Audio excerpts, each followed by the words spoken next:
I am so thrilled to be back here with you again, and particularly honored to be joining Michelle, Adrienne Marie Brown, and Van Jones, three of the great social movement leaders of our time, for this path-breaking session, Better Together, a Convergence of Social Movements. I'm also thrilled that BALLE has invited me to launch the 20th anniversary edition of When Corporations Rule the World at this conference, and I hope you'll join us for the luncheon workshop session at 12:45 in Salon 5 in the hotel. Get there early and there will be box lunches available there. Now, our program notes for this conference note that Business Week called BALLE the Davos of Wall Street. It's a characterization perhaps more apt than Business Week may recognize.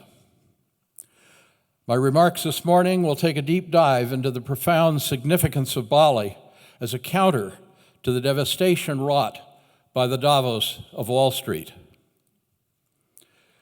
The context of our work here, our work to build a global system of local living economies, is an epic struggle between money and life for the soul and fate of humanity and our living Earth Mother.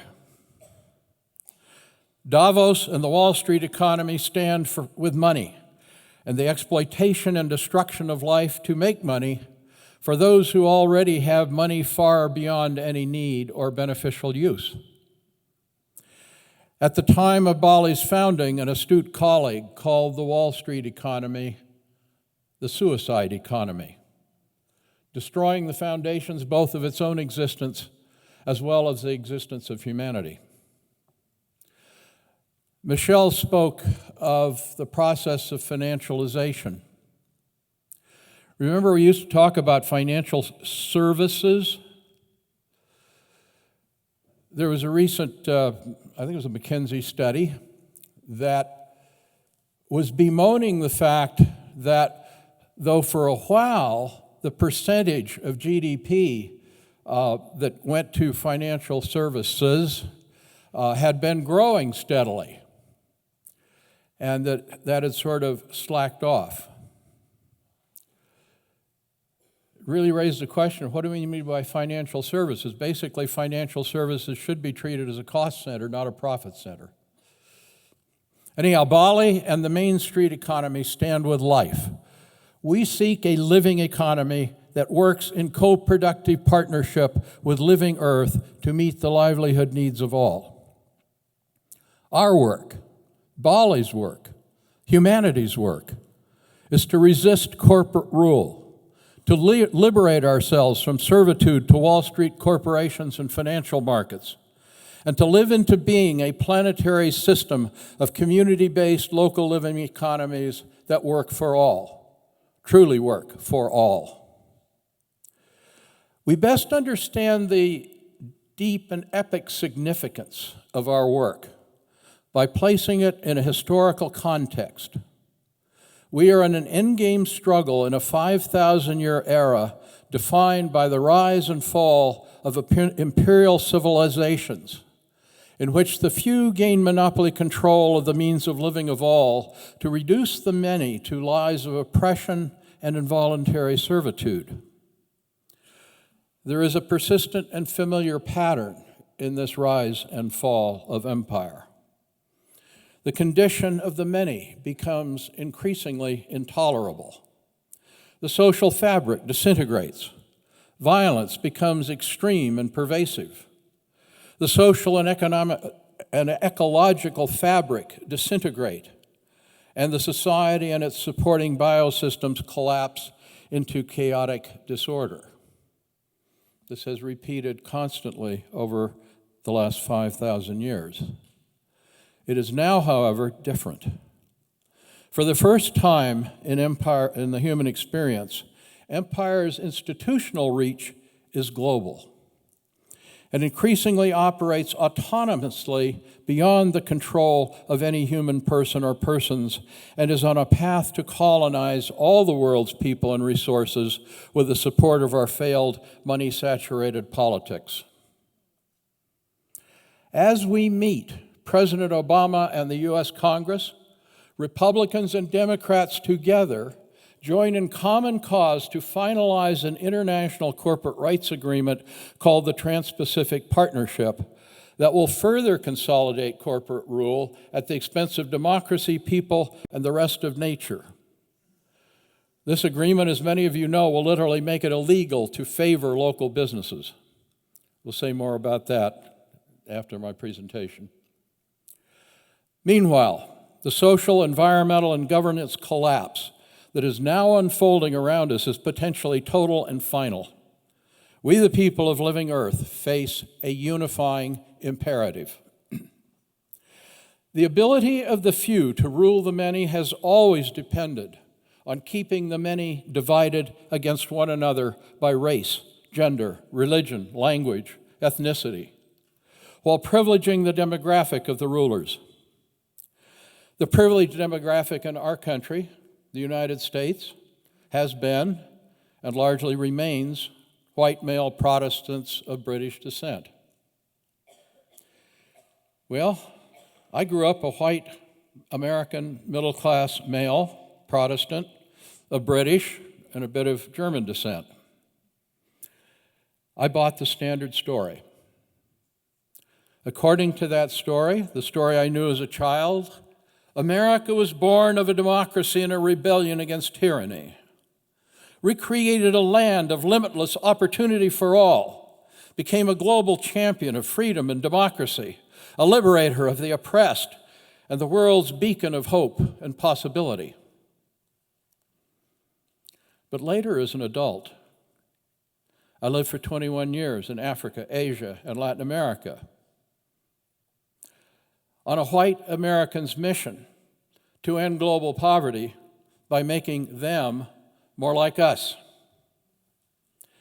During those years, I witnessed the use of foreign aid to advance a global colonization of the world's people, resources by corporations and financial markets in a process led by the United States of America. Take the Green Revolution. It promised to make small farmers richer and more productive. In its application, however, chemicals destroyed the health and fertility of the soils and the health of farmers and their families. Debt and a bad year resulted in farmers losing their land.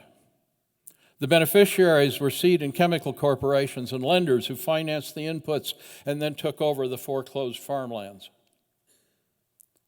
Eventually, this experience opened my eyes to the American reality that Native Americans and African Americans have long known and never forgotten. America, my country, our country, is a nation born of empire, forged from lands expropriated by force and deception from Native Americans and worked by African American slaves. Roughly a sixth of the land area of the continental United States is land expropriated from Mexico in the Mexican-American War. As the United States of America extended the boundaries of its imperial domain to the Pacific Ocean, we reached out beyond the great waters through missionaries, the U.S. military, and U.S. corporations to colonize the minds and resources of people far beyond our own borders. And we declared our dominion over the whole of Latin America. Over time, our colonizing corporations became transnational. They shed their pretense of national identity and loyalty, except, of course, when calling on U.S. military and diplomatic power to advance their interests and on U.S. taxpayers to subsidize their global operations. Then they joined an alliance with transnational corporations from Europe and Asia to establish an autonomous system of global corporate rule enforced by the World Trade Organization, the World Bank, the International Monetary Fund, and international corporate rights agreements like NAFTA and the Trans-Pacific Partnership.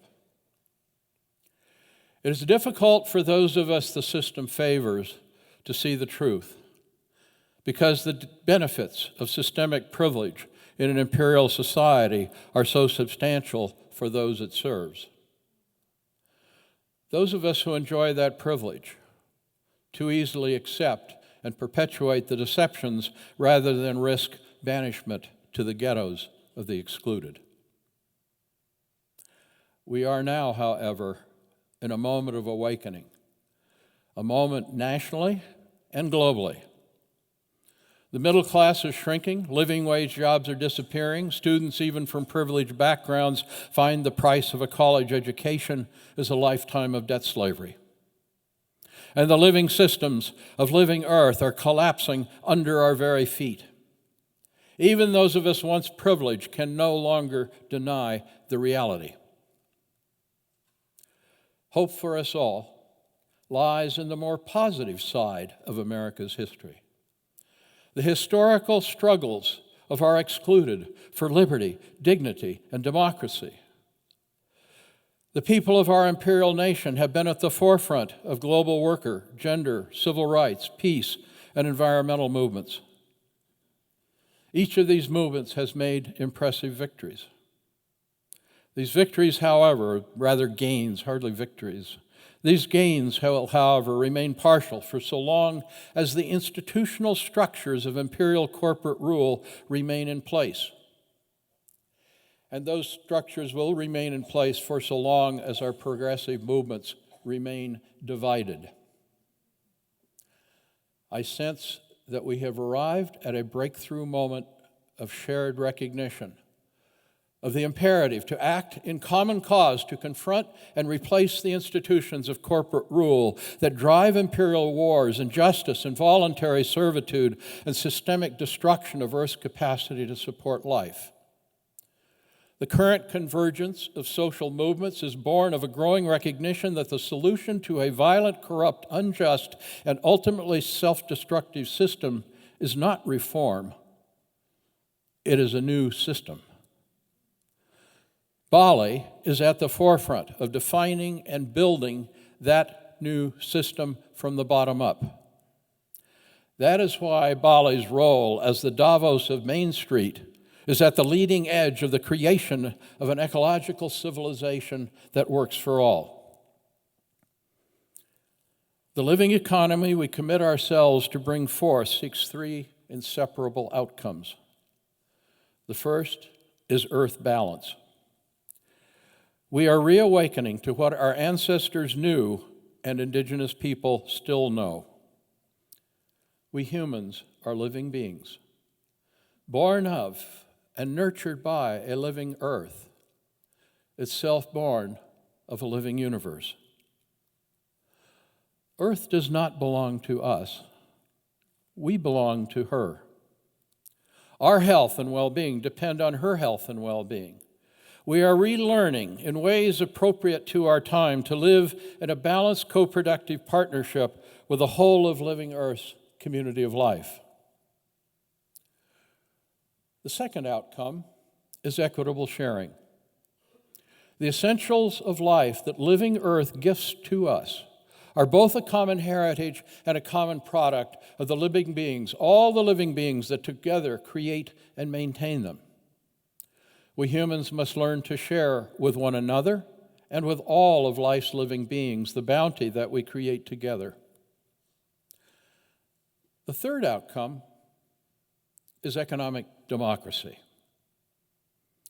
There is no political democracy unless ownership of the land, water, energy, homes, places of work, technology, and information on which we each and all depend for our daily living is equitably held by mature and responsible living people who have a strong interest in and commitment to the living community of place, the place on earth where they live and on which they depend for their sustenance.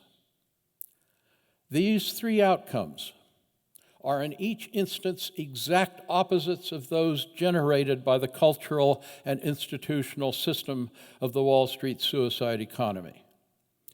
Each is essential to a viable and prosperous human future. Without earth balance, we expire. Without equitable sharing, we remain divided between the profligate and the desperate, and we lose our ability to function as coherent living communities.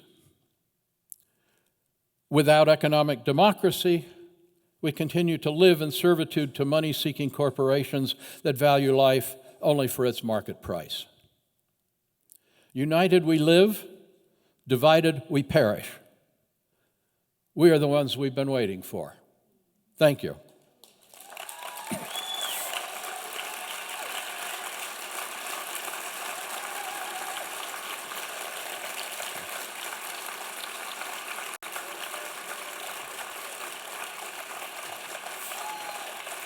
Thank you. Now, thank you. Appreciate that. I want to add in here a very important message from David Levine, who's in our midst, and from the American Sustainable Business Council. This very afternoon, pardon? In 2 hours, the U.S. Congress will vote on fast track for the TPP. This is the agreement that, if it moves forward, can outlaw giving preference to local and national businesses, among its many other sins. It will facilitate further outsourcing of jobs, and it is not to help the people of other countries, it is to extend and strengthen corporate rule. So this is a crucial moment. Following this session, when we go to the break, we're asking that you call Congress. If you have a paper and pencil handy, jot down this number: 202-224-3121. Ask for your representative. It's the representatives who are voting today. And tell them that fast track should be voted down because it is bad for people, for democracy, for Earth, and for our living economies. Yes, 202-224-3121. Again, 202-224-3121. Now, please wait until the break, but make that your first order of business at the break. Thank you.